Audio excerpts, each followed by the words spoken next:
Perkenalkan, nama saya Esrenda Yani Syanturi, NPM 1801011110, di mana saya akan menjawab pertanyaan yang pertama. Itu jelaskan alasan mendasar diterapkannya pembelajaran tematik untuk kelas 1 sampai kelas 6. Yang pertama, anak SD itu masih berpikir holistik atau belum menyeluruh. Yang kedua, masih suka bermain. Yang ketiga, rasa ingin tahunya itu lebih besar. Yang keempat, berpikir operasional konkret atau anak-anak itu lebih suka dengan benda-benda nyata. Yang kedua, dipandang dari sudut psikolog. Yang kedua, jawaban yang nomor 2, isi pada pembuatan RPP itu harus mencakup minimal materi dan tingkat kompetensi, serta harus terpadu pada kurikulum yang dapat mengembangkan kemampuan dan membentuk watak serta mencerdaskan peserta didik. Yang ketiga, pembelajaran bermakna itu proses pembelajaran tidak sekedar menghafal konsep atau fakta belakang, tetapi suatu kegiatan yang menghubungkan konsep-konsep seperti objek, fenomena, dan lingkungan untuk menghasilkan pemahaman yang utuh. Contohnya itu pada pembelajaran IPS perlu dilakukannya pergi ke museum agar anak-anak tersebut dapat melihat secara langsung bagaimana peristiwa sejarah yang telah terjadi. Ini maka proses pembelajaran itu menjadi lebih aktif, kreatif, dan inovatif. Nah, jika ada landasan filosofis ini, maka setiap siswa mampu memahami proses pembelajaran itu. Nah, yang kedua, aplikasi landasan psikologis terhadap pembelajaran, yaitu dengan adanya landasan psikologis, maka pembelajaran itu lebih membuat si siswa memahami, karena proses pembelajaran yang kita buat tadi sudah kita sesuaikan dengan tahap perkembangan si anak, sehingga anak mudah merespon. Nah, landasan aplikasi pada pembelajaran yuridis yaitu dengan adanya landasan yuridis, maka pembelajaran itu bisa disesuaikan dengan atau dengan adanya tujuan. Proses pembelajaran itu bisa kita tahu apakah pembelajaran itu sudah dimengerti siswa ataukah perlu perubahan atau pengubahan lagi dalam setiap perencanaan pelaksanaan pembelajaran yang telah kita buat tadi, atau di dalam pembuatan proses pembelajaran terlebih dahulu kita harus membuat silabus ataupun rencana pelaksanaan pembelajaran.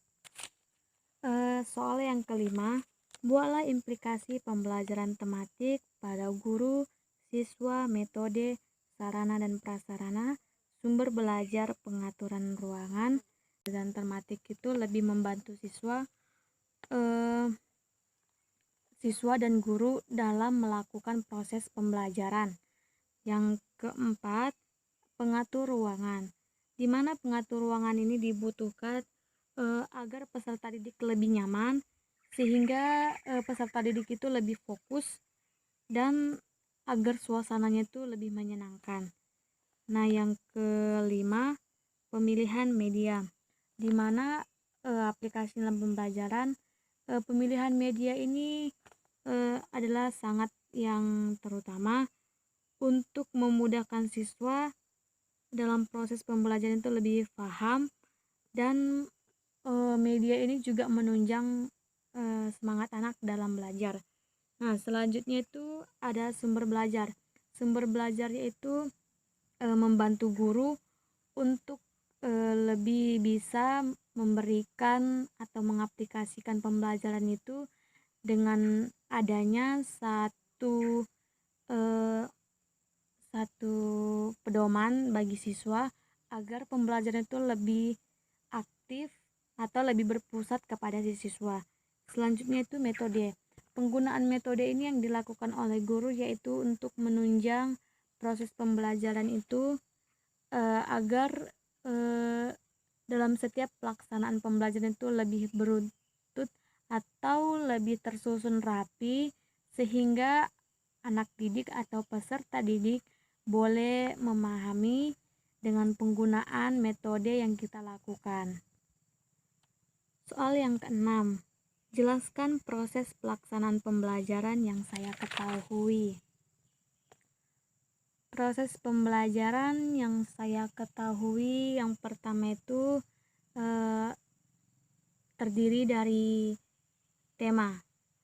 Di tema ini maka kita akan mengeluarkan kompetensi inti, kemudian ada kompetensi dasar, indikator pembelajaran, terus ada tujuan, di mana tujuan ini berfungsi untuk mengetahui apakah pembelajaran itu sudah dimengerti atau agar kita dapat memudahkan untuk evaluasi di akhir pembelajaran. Yang keenam itu metode guru untuk lebih bisa memberikan atau mengaplikasikan pembelajaran itu dengan adanya satu pedoman bagi siswa agar pembelajaran itu lebih aktif atau lebih berpusat kepada si siswa. Selanjutnya itu metode. Penggunaan metode ini yang dilakukan oleh guru yaitu untuk menunjang proses pembelajaran itu agar dalam setiap pelaksanaan pembelajaran itu lebih beruntut atau lebih tersusun rapi, sehingga anak didik atau peserta didik boleh memahami dengan penggunaan metode yang kita lakukan. Soal yang keenam, jelaskan proses pelaksanaan pembelajaran yang saya ketahui. Proses pembelajaran yang saya ketahui yang pertama itu terdiri dari tema. Di tema ini maka kita akan mengeluarkan kompetensi inti, kemudian ada kompetensi dasar, indikator pembelajaran, terus ada tujuan, di mana tujuan ini berfungsi untuk mengetahui apakah pembelajaran itu sudah dimengerti atau agar kita dapat memudahkan untuk evaluasi di akhir pembelajaran. Yang keenam itu metode. Yang ketujuh itu penggunaan media dalam pembelajaran tematik. Yang ke-8 itu ada langkah-langkah kegiatan. Dan yang ke-9 itu ada proses evaluasi, di mana proses evaluasi ini untuk mengetahui apakah ada kekurangan dari setiap proses pembelajaran yang kita buat tadi. Nah, proses pelaksanaan pembelajaran ini dapat dilakukan sebelum kita memulai pembelajaran atau terlebih dahulu kita merancang rencana pembelajaran yang akan kita lakukan nanti. Yang ketujuh, buatlah desain pembelajaran tematik di SD dengan menggunakan satu tema atau kelasnya bebas. Desain pembelajaran tematik yang saya ambil yaitu di kelas 1 dengan tema lingkungan.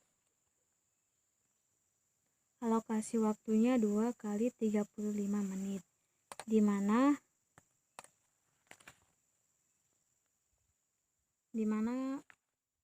yang menjadi